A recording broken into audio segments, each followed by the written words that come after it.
Hey, my name is Arvid, and every day I share one core lesson from my Twitter course, Find Your Following. Today, I want to talk about how much time you should spend on Twitter.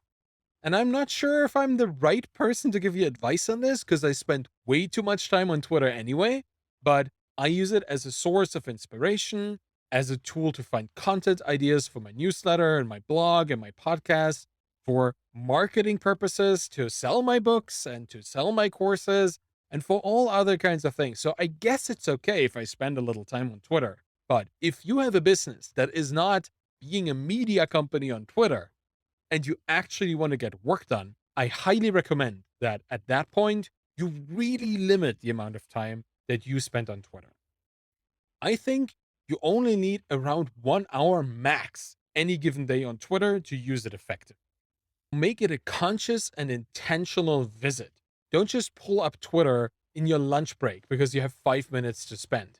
Time block somewhere in the afternoon or in the morning to spend a dedicated 30 minutes on Twitter doing interactions, replying, retweeting, responding to DMs.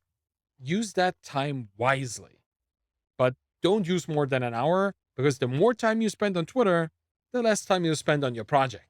And I think your project might be more important than being part of some random conversation. So be very intentional with your time. 1 hour should do it. If you like this tip today, please tune in tomorrow for the next one.